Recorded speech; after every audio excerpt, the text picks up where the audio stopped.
Good morning, class. Our today's topic is technological and institutional reforms.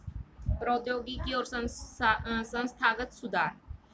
It was mentioned in the previous pages that agriculture has been practiced in India for thousands of years. जैसा कि आपको पहले बताया गया है कि भारत में कृषि हजारों वर्षों से की जा रही है.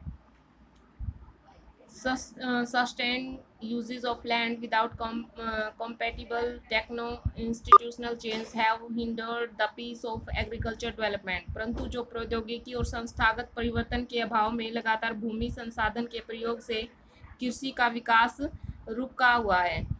In spite of development of source of irrigation, most of the farmers in large part of the country still depend upon monsoon and natural fertility in order to carry on their agriculture.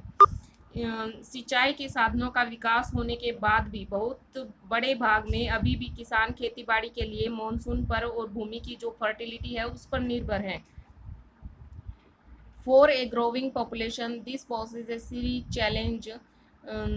और बढ़ती हुई जनसंख्या के सामने ये एक चुनौती भी है. Agriculture which provides livelihood for more than 60% of its population need some serious technical and institutional reforms.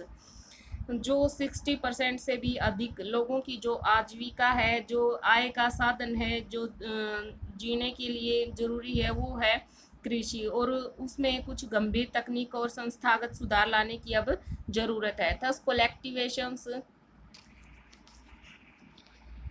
consolidations of holdings, corporations and abolitions of jamidari etc. were given priority to bring about institutional reform in the country after independence. स्वतंत्रता के बाद देश में संस्थागत जो सुधार हैं उनको करने के लिए जोतों की चकबंदी, सहकारिता, जमींदारी आदि जो प्रथाएं थी उनको समाप्त करने को प्राथमिकता दी गई कि जो ये चीज़ें हैं इनको समाप्त किया जाए. Land reform was the main focus of our first 5 year plans. हमारी जो प्रथम पंचवर्षीय योजनाएं थी उनमें भूमि सुधार को सबसे आगे रखा गया, उस पर फोकस किया गया.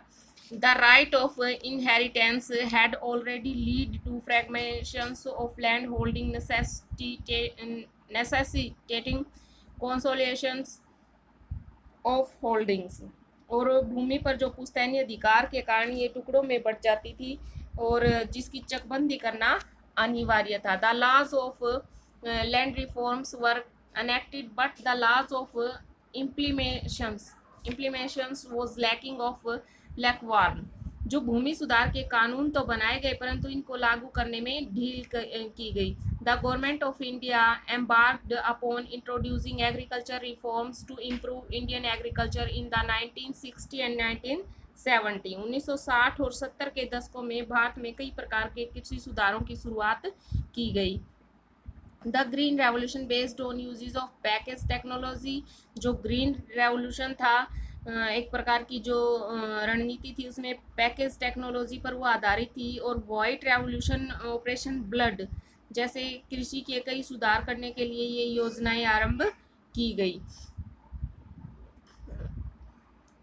बट परंतु this too led to the concentration of development in few selected areas. परंतु जो ये योजनाएं हैं कुछ ही सिलेक्टेड एरियाज में ऐसे की गई डेवलपमेंट के लिए. Therefore in the 1980 and 1990 comprehensive land development program was initiated which include both institutional and technical reforms.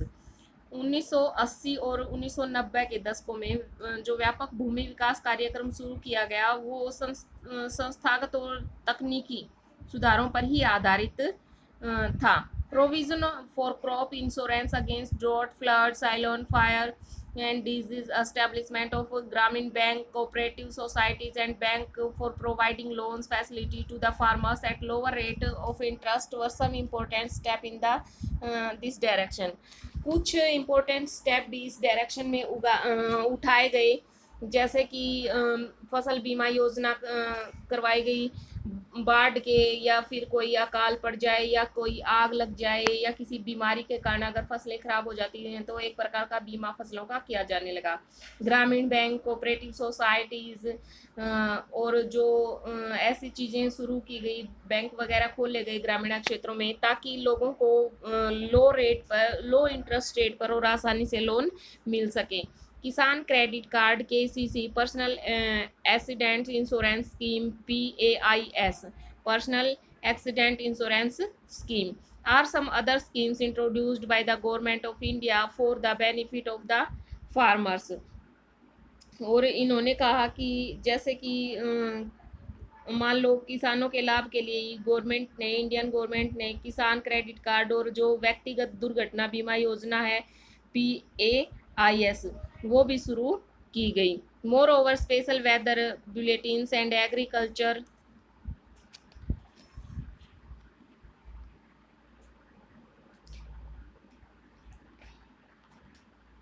agriculture programs for the farmers were introduced on the radio and television। और इसके अलावा radio और television पर किसानों के लिए मौसम की जानकारी के कुछ बुलेटिन्स और प्रोग्राम जिसको हम बोल सकते हैं और कृषि कार्यक्रम भी प्रसारित किए गए। The government also announce minimum spot price remunerative and the procurement price for important crop to check the exploitations of farmers by speculators and middlemen। और किसानों को जो बिचौलियों और दलालों के शोषण से बचाने के लिए गवर्नमेंट ने न्यूनतम सहायता मूल्य यानी कि जिसको बोलते हैं मिनिमम स्पॉट प्राइस MSP जिसको हम बोल देते हैं वो और कुछ महत्वपूर्ण फसलों के लाभदायक और खरीद मूल्यों की सरकार ने घोषणा की। नेक्स्ट दे रखा है भूदान ग्रामदान। भूदान ग्रामदान ये एक प्रकार का बताया गया है, महात्मा गांधी जी के बारे में है। महात्मा गांधी डिक्लेयर्ड विनोबा भावे एज ही स्पिरिचुअल हेयर। महात्मा गांधी ने विनोबा भावे जिन्होंने उनको क्या सबसे कह सकते हैं कि भाई निष्ठावान सत्याग्रही थे, एक प्रकार के उनके सत्याग्रह में सबसे निष्ठावान सत्याग्रही थे वो। He also participated in Satyagraha as one of the foremost सत्याग्रही, सबसे इम्पोर्टेंट थे उनके लिए। He was one of the varieties of Gandhi's concept of ग्रामीण स्वराज्य। और उन्होंने गांधी जी ने जो ग्राम स्वराज्य अवधारणा थी उसमें उनकी गहरी आस्था थी। विनोबा भावे अंडरटुक पद यात्रा टू स्प्रेड गांधी जी। ये विनोबा भावे और गांधी जी के बारे में बताया गया है। और इन्होंने लास्ट में बताया है, आप इसको अच्छे से रीड कर लेना, भूदान के बारे में इसके बारे में बताया गया है कि भाई जो एक प्रकार भूमिहीन ग्रामीण थे उनको 80 एकड़ भूमि बांटने की पेशकश की गई थी और उसी घटना को भूदान के नाम से जाना गया था। और भूमिहीनों को पूरा गांव देने की पेशकश की गई, उसे ग्रामदान कहा गया। तो ये थी। और एक और बताई है लास्ट में, Vinoba Bhave is also known as the bloodless revolution. This Bhoodan Gramdan movement initiated by Vinoba Bhave. जो ये भूदान और ग्रामदान आंदोलन था इनको विनोबा भावे द्वारा शुरू किया गया और उस आंदोलन को रक्तहीन क्रांति का भी नाम दिया गया, ब्लडलेस रेवोल्यूशन। ये आया भी था कि ब्लडलेस रेवोल्यूशन किसको, विनोबा भावे द्वारा भूदान और ग्रामदान आंदोलन जो चलाया गया उसी को ब्लड लेस रेवोल्यूशन बोला गया था। ये क्वेश्चन भी आपके आता है। Contribution of agriculture to national economy, employment and output. कृषि की राष्ट्रीय अर्थव्यवस्था, रोजगार और उत्पादन में योगदान। Agriculture has been the backbone of the Indian economy through its share in the gross domestic product, GDP जिसको हम बोल देते हैं, gross domestic product has registered a decline trend from 1951 onward, yet its share in providing employment and livelihood to the population continues to be as high as 63% in 2001। इन्होंने बताया है कि जो कृषि है वो भारत की अर्थव्यवस्था की, इकोनॉमी की बैकबोन है, एक प्रकार की रीढ़ की हड्डी रही है। जो सकल घरेलू उत्पाद है, कृषि के योगदान का जो अनुपात है लगभग सकल घरेलू उत्पाद इसको बोलते हैं, ग्रोस डोमेस्टिक प्रोडक्ट को। वो लगभग 1951 से लगातार क्या हो रहा है, घट रहा है। और उसके बाद भी इन्होंने बताया है कि 63% जनसंख्या के लिए रोजगार और आजीविका का साधन ये बनी हुई थी 2001 तक। The decline share of agriculture in the GDP is a matter of serious concern because any decline and stagnation in agriculture will lead to the decline in other sphere of economic having wider implications for society। कृषि का जो GDP है उसमें उसका जो घटना है वो एक चिंता का विषय है, क्योंकि जो कृषि है उसमें किसी भी प्रकार की गिरावट और प्रगति अर्थव्यवस्था के लिए अन्य क्षेत्रों में गिरावट लाएंगे और जो समाज के लिए व्यापक रूप से प्रभाव डालती है समाज पर। क्योंकि जीडीपी क्या होगा, घटेगा तो क्या होगी, चिंता बढ़ेगी, और कृषि की में किसी प्रकार की गिरावट आएगी तो अर्थव्यवस्था में भी गिरावट आएगी। Considering the importance of agriculture in India, the government of India made concentrated effort to modernize agriculture, establishment of India Council of Agriculture Research ICAR जिसको हम बोलते हैं पूरा, agriculture universities, veterinary services and the animal breeding centers, so horticulture development, research and development in the field of meteorology and weather forecast etc. were given priority to improve Indian agriculture। उन्होंने बताया है कि कृषि का जो महत्व है उसको समझते हुए इंडिया गवर्नमेंट ने उसके आधुनिकीकरण के लिए बहुत ही प्रयास किए हैं, और कृषि में सुधार के लिए जैसे कृषि अनुसंधान है और कृषि विश्वविद्यालय हैं, पशु चिकित्सा सेवाएं हैं, पशु प्रजनन केंद्र हैं, उनकी स्थापना की गई, बागवानी विकास, मौसम विज्ञान, इनकी भी स्थापना की गई। Apart this improving the rural infrastructure was also considered essential for the same. और इसके अलावा जो रूरल इंफ्रास्ट्रक्चर है उसमें भी इम्प्रूवमेंट किया गया एसेंशियल तरीके से, जो भी जरूरी था इसी प्रकार से। नेक्स्ट है find out why an Indian farmer does not want his son to become a farmer.